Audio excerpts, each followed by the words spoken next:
Hi there, welcome back to the YouTube channel. Today's commander from the murders at Karloff Manor. Karloff Manor, it's all very confusing. Anyway, it's Judith, Carnage Connoisseur. 3 black and red for a 3/4 human shaman. And it has the ability of whenever you cast an instant sorcery, choose one. That spell gains death touch and lifelink. Or create a 2/2 red imp creature token with when this creature dies, it deals 2 damage to each opponent. Okay, now we have had something similar to this in the past, which is obviously Fire Song and Sunspeaker, but that's back in the day. It was a promo card. This was in Double Masters, the one I have here. So this is the nearest thing we've had, where red instant sorcery spells get lifelink, and your white spells causes you to gain life that deals 3 damage. It's very weird, but Judith is, in my mind, better because you're just casting instant sorcery. It doesn't matter what colour it is, you just have to cast an instant sorcery, so this can go in all sorts of decks. You give those spells death touch and lifelink, so damage spells to creatures you can gain your life. Mass damage spells, you can think of a couple of the traditional ones I usually play in red, mean that you're going to gain a whole load of life, as well as probably killing everything on the board because they get death touch. Or if you're doing something strange like damnation, you're going to create a 2/2 red token that then dies and does 2 damage to anybody anyway. It's kind of weird. So it's going to be a very, very, very heavy instant sorcery deck, just so we're clear on this, with very few creatures in the deck. So you've got to be a bit brave to play this one, and this is what today's deck looks like. So we'll start from the beginning. Black and red lands all the way through, and we've got a few gates in the deck. There is a reason for this, and I'll point out when we get there. For those of you whose brains work quicker than mine, you can probably work out already, but hey, I'll still explain it when I get there. We had to go a bit heavy on the ramp. Tantalite, Talisman, Soul Ring, one of each of the diamonds, one of each of the medallions, the Talisman of Indulgent, and Fort Vessel. They're all here. And then really, it's about what we do instance and sorcery wise. Now, we have played a few creatures, and I'll point them out as we go through things. That's not one of them. So here we go. Let's have a look. So, Fatal Push kills a small creature, gives us a... I'll try what we're calling them now. Imp token. There we go. An imp token. Yep. So, imp token generation. Imp token generation. And a way to sacrifice your imps to draw some cards. That's quite nice.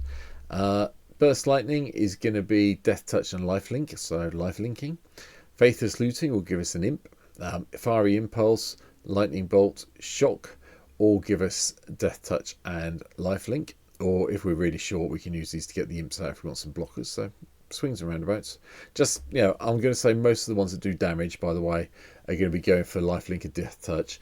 But you may need to play them so you get the imps as well to give yourself some blockers. Just bear that in mind. So I'll have to say that all the way through the video then.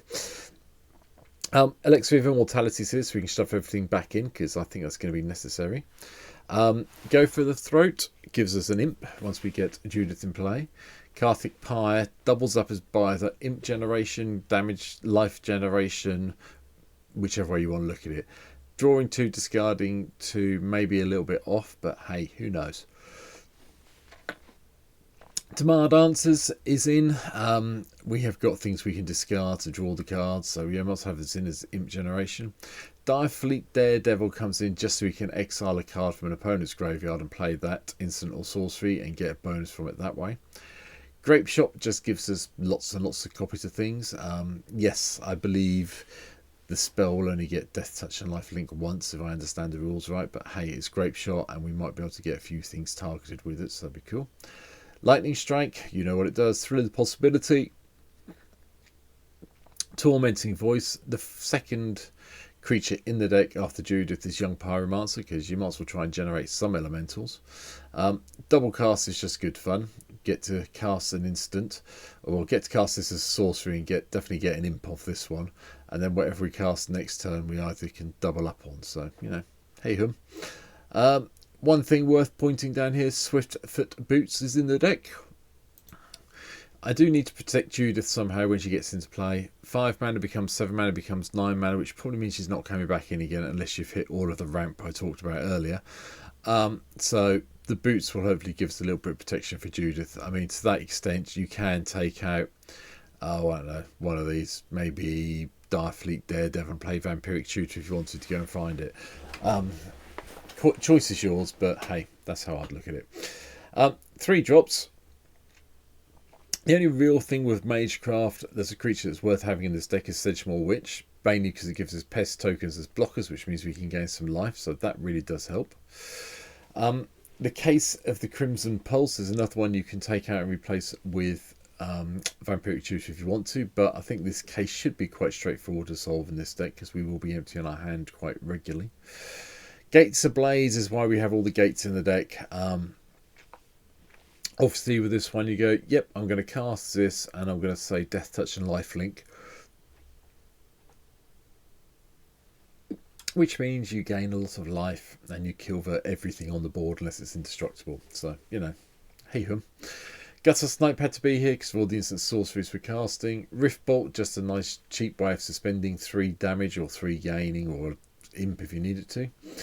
Seismic Rupture, again, another mass way of getting some life if you've got lots of ground pounders in play. Yes, it may not kill everyone, but if you've got a load of, if you're up against a token deck that has lots and lots of 3/3s and a few other decks, you will probably wipe them all out because of the Death Touch, but you also gain a nice lot of life, so bear it in mind. Vampire's Vengeance, again, but also gives you a blood token.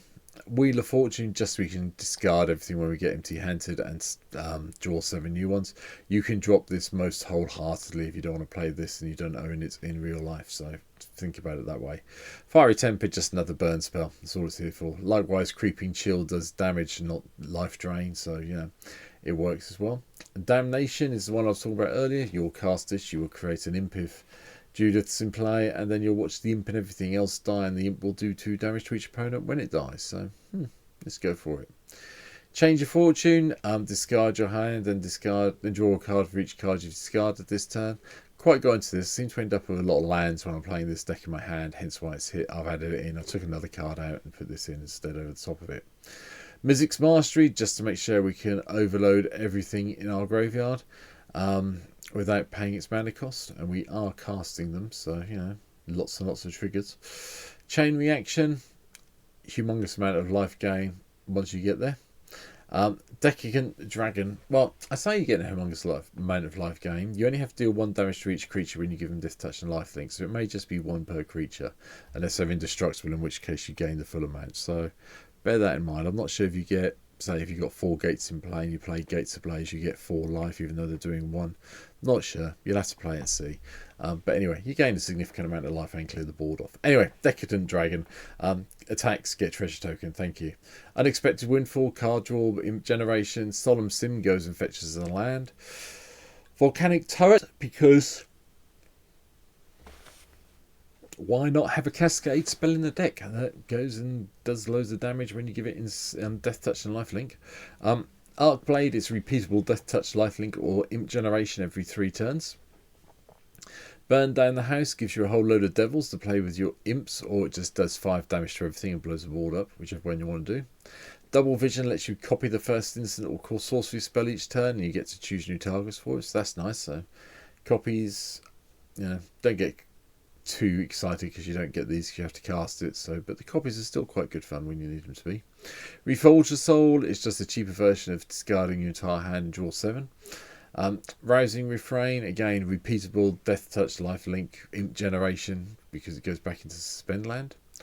Jaya Ballard is one of the few planeswalkers in the deck, just to give us some red mana to cast some instants and sorceries. And Torwaku the Younger. Because you are dealing non-combat damage with all the instants and sorceries, because we're not carving, you know, they're not combat damage from creatures, you get an extra 1. And whenever you cast an instant sorcery spell, it deals 2 damage to any target, so you get to shock things as well. So upside, all good.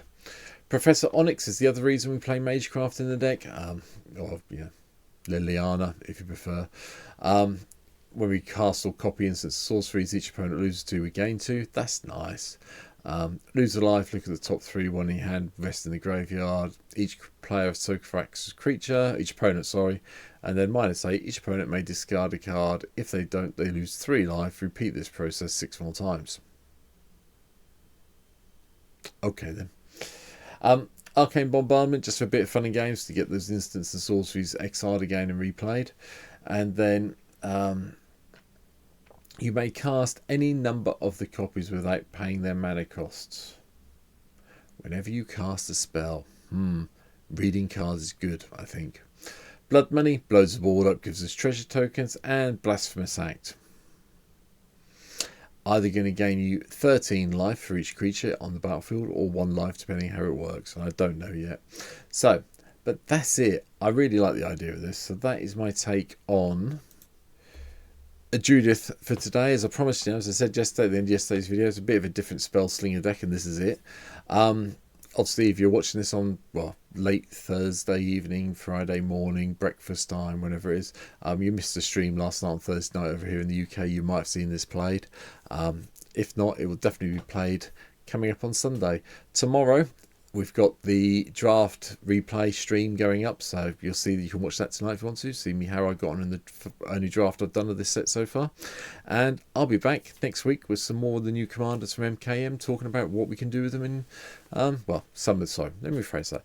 Back with some of the legends from the new MKM set and talking about what we can do with them in Commander. So, see you next week. Hit the subscribe button, come and follow me on Twitch, and I'll see you very soon on one of my channels. Take care. Bye.